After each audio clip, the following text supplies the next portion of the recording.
La guerra por la independencia fue uno de los procesos más difíciles que los pueblos americanos debieron atravesar a lo largo de su historia. En estos tiempos de la independencia, las batallas también eran sumamente cruentas. Parece exagerado, pero puede ser como una gran guerra civil en el mundo hispanoamericano. Ganar las guerras es la parte fácil, ganar la paz es la parte complicada. Entre quienes dedicaron los esfuerzos de su vida a cumplir ese sueño de libertad y soberanía, la figura del general San Martín ocupa un sitio de privilegio. San Martín no libró muchas batallas, pero fueron decisivas las que libró. Fue un hombre en guerra desde chico. Sacrificó honores, fortuna, familia, salud. La campaña que desarrolló para lograr la emancipación de los territorios de Argentina, Chile y Perú fue una empresa que combinó un alto grado de estrategia militar y política. El cruce de los Andes fue la primera gran batalla de la campaña libertadora de Chile. San Martín es el de Chacabuco, el de Maipú. Por primera vez escuchan un clarín y una carga de caballería tremenda. Fue una batalla, una victoria completa. Conocer los motivos y consecuencias de aquella gesta histórica es una forma de mantener vivo su legado en nuestra memoria y nuestra identidad. Sin educación, afirmaba San Martín, no hay libertad en los pueblos.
José de San Martín nace el 25 de febrero de 1778 en la que era la capital de las misiones jesuíticas en Corrientes, es decir, lo que era la zona de las misiones, hoy provincia de Corrientes.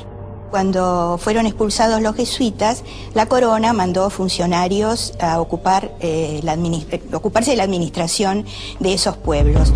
Entre ellos fue el capitán Juan de San Martín. Fue con su familia, su esposa era Gregoria Matorras, y fueron los padres de José de San Martín. Su infancia la pasa básicamente en Yapeyú, que era una misión pequeña donde había un par de centenar de indios y que se seguía trabajando como en época de los padres jesuitas. Se cuenta, es una anécdota, que jugaba en un higuerón frondoso que estaba en una plaza frente a la casa de sus padres. Tuvo 3 años nada más en este pueblo de Yapeyú. En determinado momento al padre lo llaman a Buenos Aires porque tiene que continuar su carrera en España. Está en poco tiempo en Buenos Aires. San Martín vive de muy pequeño y debe haber concurrido a alguna escuela parroquial cerca de la iglesia de Santo Domingo. Luego de permanecer en Buenos Aires durante un corto tiempo, Juan de San Martín obtiene permiso para reincorporarse al ejército español. La familia parte de Buenos Aires hacia Cádiz el 6 de diciembre de 1783. La esforzada carrera de don Juan de San Martín hizo que se le abrieran las puertas del ejército para que sus hijos ingresaran como cadetes en los diversos regimientos de la península cuando eran apenas adolescentes. En el caso de San Martín tenía solamente 11 años. Se lo acepta en el regimiento de Murcia el 15 de julio de 1789, un día después de la toma de la Bastilla. El 14 de julio de 1789, por primera vez en la historia de Occidente, una revolución social decreta el fin del absolutismo y pone en marcha un proceso que instalaría definitivamente el ideario de la soberanía popular. Durante la siguiente década, las guerras revolucionarias entre el nuevo Estado francés y las monarquías europeas consolidarán el poderío de la República de la mano de Napoleón Bonaparte. En la América hispánica, este periodo permitió el surgimiento de los ideales de independencia. El capitán Juan de San Martín evidentemente transmitió a sus 4 hijos varones su propia vocación militar. El menor de ellos, José, se incorporó cuando a muy temprana edad al ejército del rey, en el cual prestó servicios durante 22 años, adquiriendo una vasta experiencia de guerra en los más variados teatros de operaciones. Él empieza en Orán, es decir, en el África del Norte, que pertenecía a la corona española, cuando tenía apenas 13 o 14 años de edad, es decir, cuando era todavía casi un niño. A los 13 años es su bautismo de fuego. Así que fue un hombre en guerra desde chico. En 1791, San Martín participa por primera vez en combate en África contra los moros. 2 años después, en 1793, sirve en los Pirineos frente a las tropas de la Revolución Francesa. En 1793, británica. En 1801, con el grado de capitán, participa en la Guerra Española contra Portugal. Y 3 años más tarde, vuelve a combatir contra el Imperio Británico en Cádiz y Gibraltar. El periodo más importante del servicio de San Martín en el ejército real fue el de la Guerra de Independencia contra Napoleón, comenzada en 1808. En febrero de 1808, las tropas napoleónicas inician la ocupación de España. Ese mismo año, en abril, Fernando VII abandona Madrid. Ante su ausencia, se forma un gobierno de juntas en Cádiz. En el mes de junio, José de San Martín se destaca en el combate de Arjonilla, donde por primera vez se encuentra comandando una columna volante, cuya carga encabeza personalmente. San Martín, jefe de la vanguardia, encabezaba esa columna cuando de repente choca con una fracción de dragones franceses.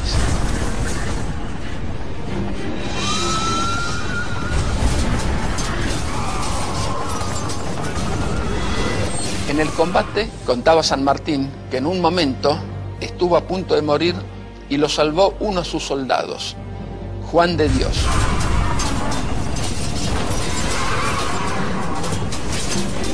Él, aunque era capitán de infantería, se puso a la cabeza de los jinetes. Eran 26 jinetes los que formaban parte de su agrupación y cargó a los dragones franceses, provocándole 26 muertos, justamente el mismo número de los jinetes que los atacaron, y poniendo en fuga al resto. Al mes siguiente participa en la batalla de Bailén, como ayudante de campo del marqués de Coupigny. Como consecuencia de la derrota sufrida por el ejército francés en esa batalla, el emperador Napoleón resuelve desplazarse personalmente a la península al mando del gran ejército, compuesto por 300.000 hombres, que arrolla la resistencia española. La España ocupada, la España resistente, la España que no había sido dominada por Francia, se reducía a la isla de León, en Cádiz. Hay un grupo de americanos en Cádiz que empiezan a conspirar por la independencia, porque ven que España va a desaparecer y que es necesario preservar a América de la derrota española. A raíz de la grave situación en la península, San Martín se relaciona en Cádiz con otros americanos a quienes preocupa el futuro de América. Comienza a gestarse una sociedad secreta. Se reúne esa sociedad, que tiene por nombre entonces Caballeros Racionales, se reúnen en la casa de Alvear. ¿Cuál es la idea? Armar una sociedad secreta de tinte revolucionario que marche hacia América a partir de 1811, controle los distintos gobiernos revolucionarios que se están produciendo en América y haga su tarea por la independencia. Es un momento de replanteo existencial para los pueblos americanos y también de replanteo personal de la propia ocupación y lugar en donde cada uno se encuentra. También San Martín tuvo que afrontar esa crisis en donde se replanteó qué estaba haciendo él cuando no encontraba ya en España su lugar. Uno podría preguntarse algo que normalmente uno da por aceptado, por bueno, por natural, ¿no? Es que, ¿por qué volvió? No es una pregunta que uno normalmente se hace. Da por supuesto que tendría que haber vuelto. No, San Martín nació en Yapeyú, era argentino, tenía su país, peleaba contra España, tenía que volver a su raíz, sus orígenes. San Martín lo explicó varias veces. Una dice, supe la revolución en mi país y al renunciar a mi fortuna y mis esperanzas, solo lamentaba no tener más que sacrificar a mis deseos de contribuir a la libertad de mi patria.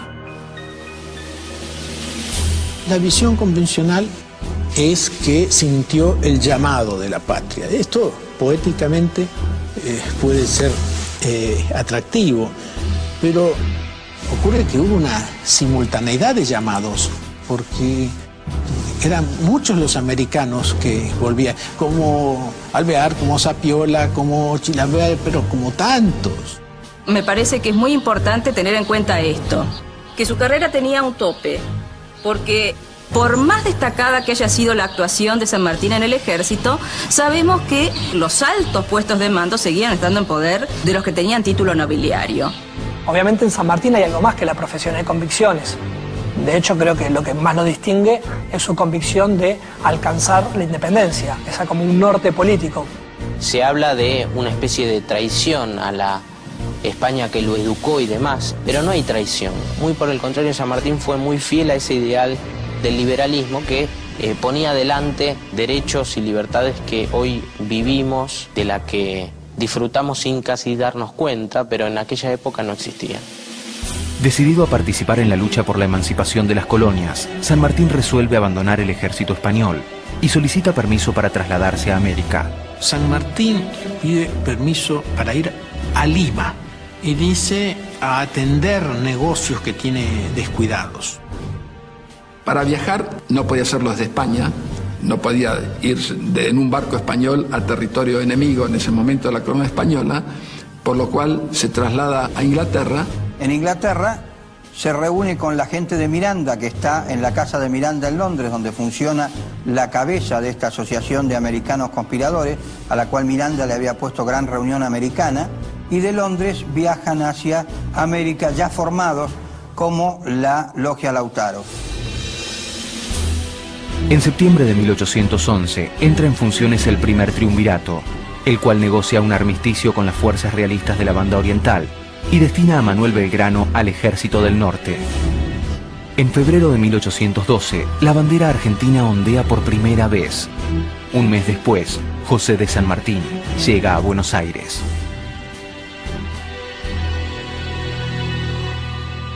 Cuando volvió al Río de la Plata, lo hizo en un buque, el Canning, junto con Alvear, Sapiola y Chilavert, que eran todos integrantes de la Gran Reunión Americana.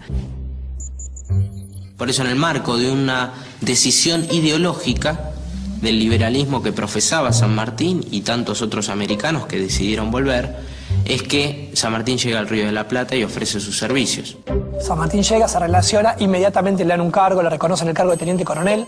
No se veía roto con España formalmente, con lo cual lo que le hacen es reconocerle su cargo en el ejército español. Alvear, que venía con su mujer, recién casado, Carmen Quintanilla, le abre las puertas de Buenos Aires a San Martín. Y aquí conoce a las principales familias. Alvear introduce a ese mundo de familias, de tertulias, de redes de relaciones, de comerciantes. Y es en realidad ahí donde él termina de algún modo de articular esa función que él va a cumplir como oficial al encontrar en la tertulia de los Escalada a su futura esposa. Remedios tenía 14 años. Había sido criada con todas las delicadezas de una niña de su posición, además, pero ya era una mujer madura, porque en esa época las niñas se casaban muy jóvenes. A pesar de haber ingresado al círculo social de Buenos Aires, la desconfianza sobre las intenciones de San Martín no cede. Particularmente en el seno de la familia Escalada, quienes no aprueban su relación con Remedios. San Martín era un hombre enigmático. 34 años soltero. Llega a este territorio. Aparentemente podía ser un cazafortuna o un aventurero. Desde que llegó al Río de la Plata, hablando con su tono andaluz, y después de haber militado tanto tiempo en el ejército español, pesaban sobre él fuertes sospechas de que hubiera sido un infiltrado de parte de los españoles en medio de los ejércitos americanos. Y otra cosa que fue de gran desconfianza para la gente era el sable que portaba. El sable corvo fue un sable que introdujo Napoleón en los ejércitos de Europa, que lo usaban los corsarios y piratas ingleses y que era el sable que usaban los mamelucos, que era la tropa egipcia que luchaba con Napoleón en Egipto. Finalmente la trayectoria de San Martín pesa sobre las dudas y el coronel es aceptado por la familia. La verdad es que, bueno, después se disipó toda esa duda, se les permitió el matrimonio, se casaron el 12 de septiembre de 1812. En septiembre de 1812, José de San Martín y Remedios de Escalada contraen matrimonio en la iglesia de la Merced. Previamente, en el mes de marzo, el triunvirato reconoció a San Martín su grado militar y, aceptando su propuesta de renovación del ejército patriota, lo nombró comandante del regimiento de granaderos a caballo. Eran famosos los granaderos a caballo de la Guardia Imperial de Napoleón en esa época como invencibles absolutamente. San Martín ve esto y propone la creación de un regimiento de granaderos a caballo en el Río de la Plata. El nombre y la especialidad es porque San Martín quiere darle el carácter de tropa de élite, para a partir de allí reestructurar todo el ejército de las Provincias Unidas del Río de la Plata. Cuando San Martín le aceptan la formación del regimiento de granaderos a caballo, le asignan un cuartel en la zona de lo que hoy es Retiro, en el centro de Buenos Aires. Ahí es donde va a colocar a su regimiento de granaderos y va a ser un campo de entrenamiento.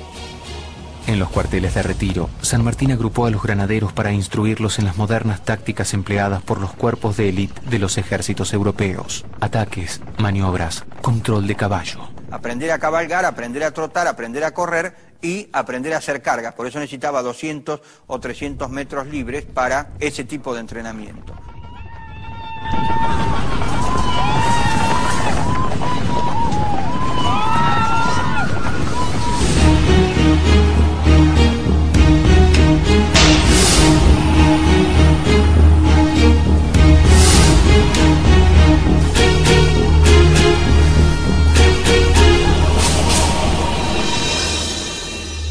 El uniforme de granaderos a caballo, desde la creación de San Martín en 1812 hasta la extinción del regimiento de vuelta en Buenos Aires en 1826, no va a ser siempre el mismo. El primer uniforme lo diseña San Martín en 1812 y es un uniforme sumamente austero, simple y desprovisto de pomposidad. El uniforme de los granaderos se componía de casaca y pantalón adornados con vivos grana, con refuerzo de cuero interno, granadas decorativas bordadas en amarillo en las vueltas del faldón, morrión de cuero forrado en paño azul, cordones amarillos, granada de metal al frente y penacho alto de lana verde. El arma principal utilizada en combate era el sable corvo de 4 dedos de hoja. Completaban el armamento lanzas enastadas con regatón de acero y carabinas tercerolas calibre 22.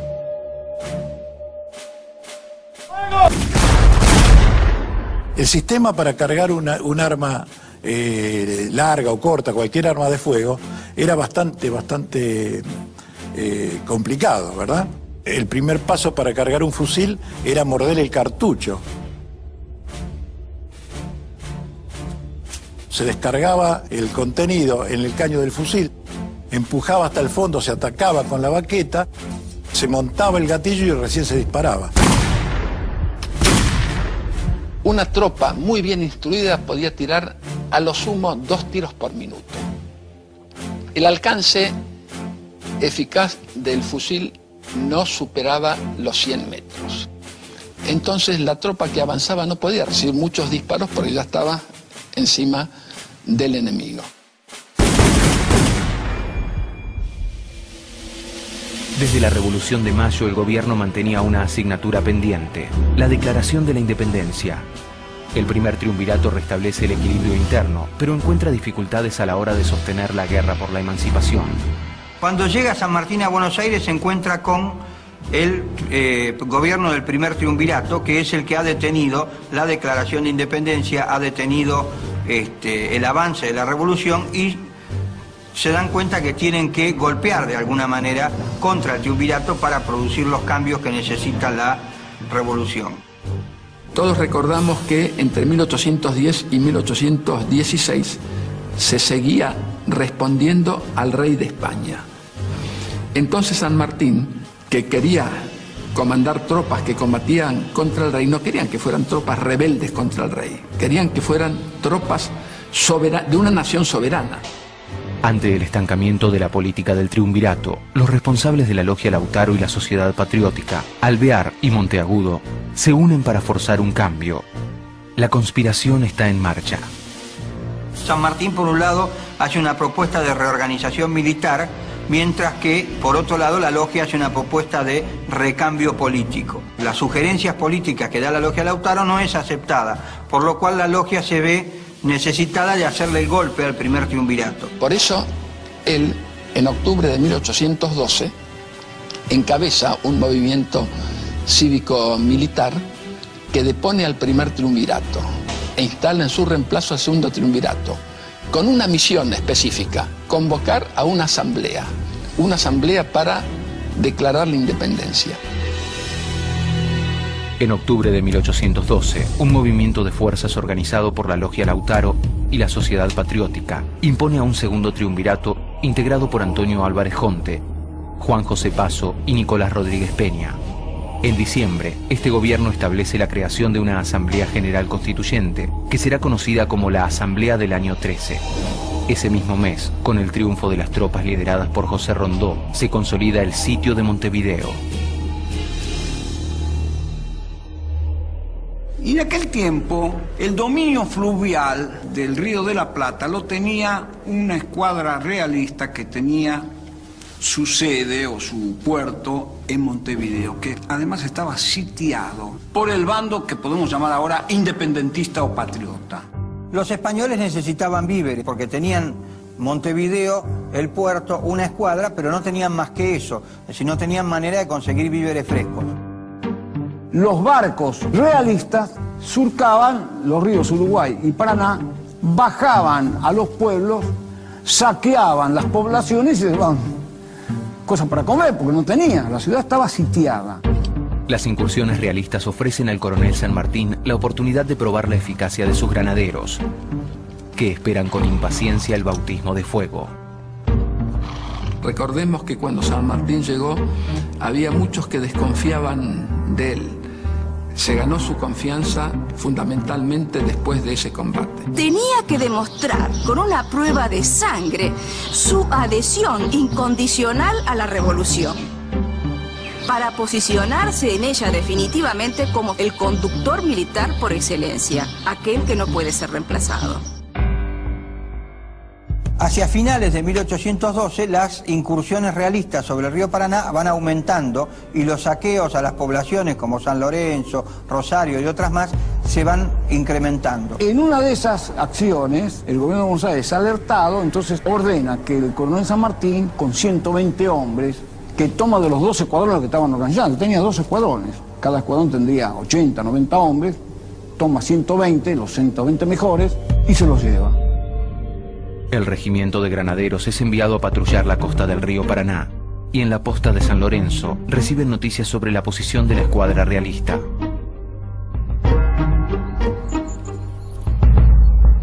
Al arribar al convento de San Carlos, San Martín recorre el terreno y diseña una estrategia para sorprender a los españoles.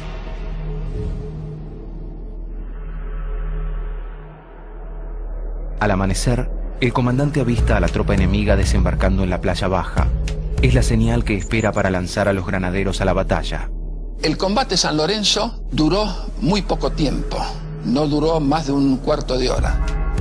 San Martín llega antes que los realistas y oculta todo su regimiento detrás de las paredes del convento de San Carlos, porque no quiere que los realistas adviertan que los está esperando.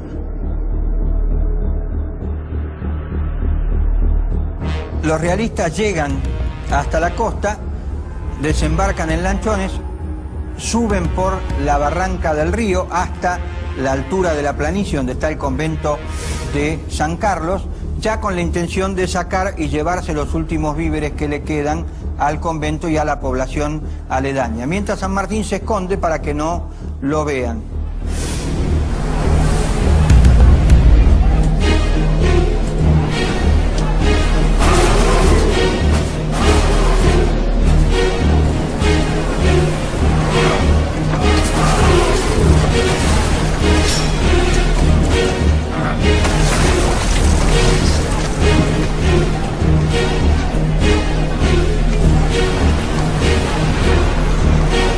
San Martín vigila con su catalejo desde la espadaña del convento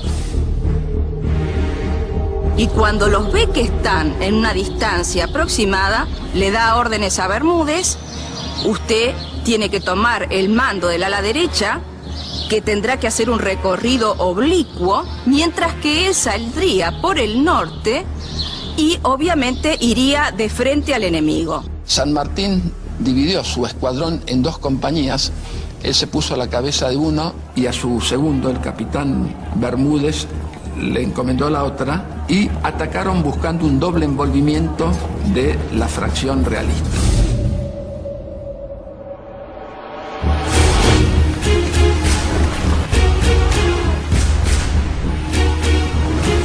Por primera vez escuchan un clarín y una carga de caballería tremenda.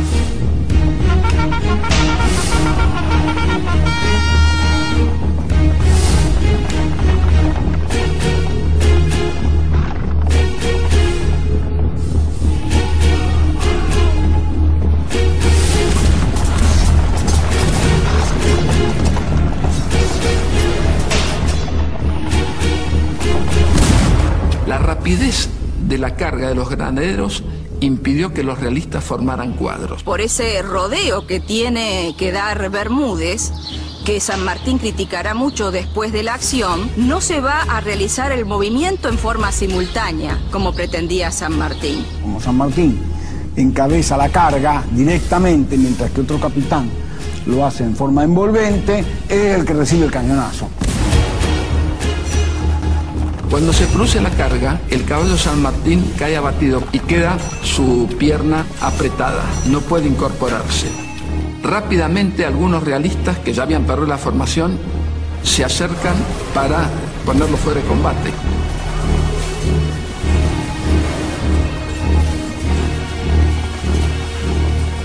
Algunos granaderos se acercan, uno de ellos desmonta, Cabral, y consigue sacarlo de debajo del caballo y en ese momento es herido mortalmente.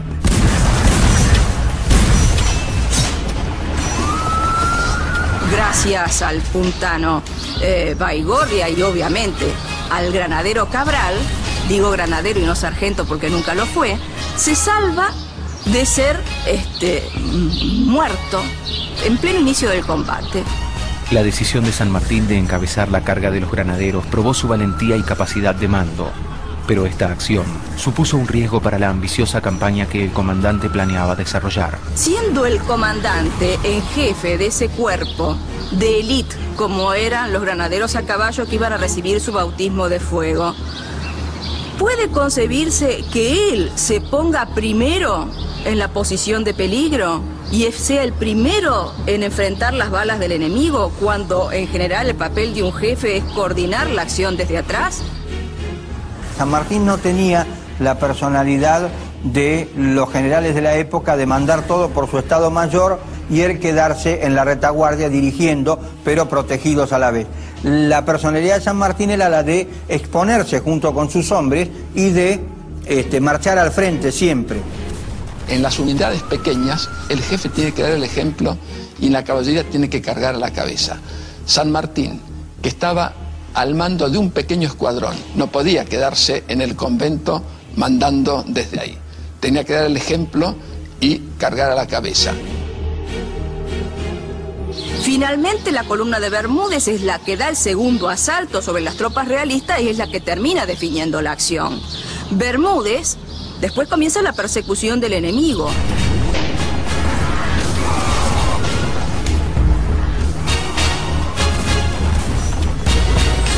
Bermúdez, que está también en la orilla de la barranca, recibe el fuego de las naves realistas que tratan de proteger la retirada. Ya el alférez Hipólito Boullard se ha hecho con el estandarte enemigo.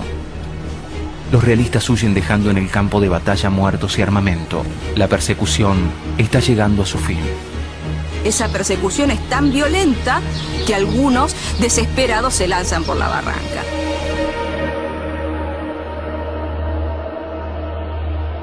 Bermúdez no muere en la acción, es simplemente herido, se le tiene que amputar la pierna, pero como está al tanto de las críticas que hace San Martín sobre su acción, sin que nadie se dé cuenta, en el hospital de sangre se desata el muñón y se deja morir desangrado.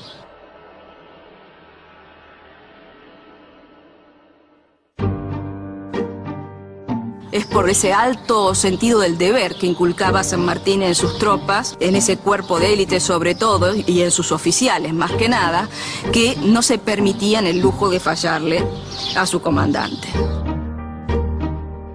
Después de eso, San Martín volvió a montar, quedó contuso, después del combate tenía dificultad una vez que desmontó, para caminar, golpeado en el brazo.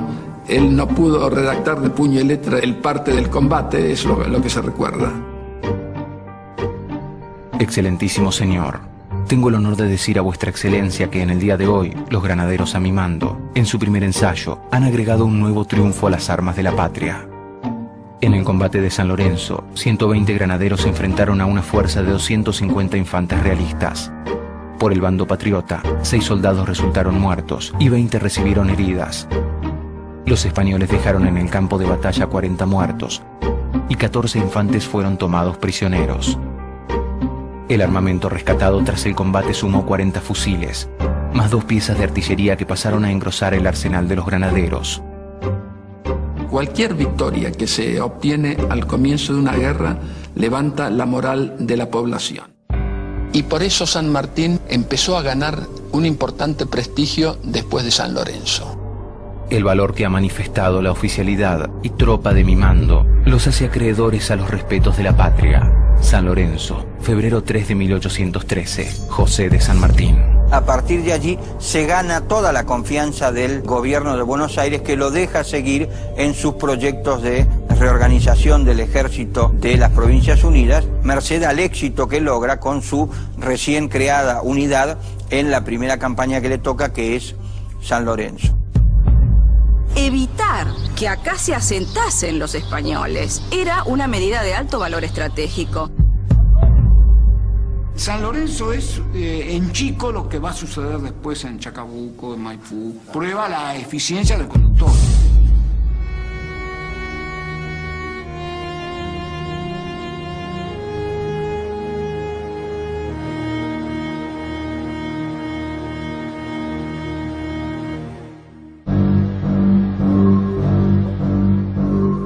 Cuando se encuentran San Martín y Belgrano, naturalmente se entiende. San Martín organiza perfectamente su plan continental. Cruzar desde Chile el Océano Pacífico para atacar la capital del Virreinato del Perú. Por Dios le da todo a San Martín, todo. Van los clarines, van los tambores, van los fusiles, van los cañones, va el diablo, va todo. Era cruzar una de las más altas cordilleras del globo, quizá la más alta en ese momento que podía llegar a ser cruzada. Lo asustaba el macizo andino, que era algo pavoroso de ver desde Mendoza. De las 10.000 mulas que iniciaron la marcha, murió la mitad. Las otras grandes cantidades de bajas fueron debidas al frío de la noche. El cruce de los Andes es superior al cruce de los Alpes por Aníbal y por Napoleón. San Martín cruza los Andes para liberar. Después vendrían Chacabuco y Maipú, pero si no hubiera existido el cruce, no se hubiera logrado lo demás.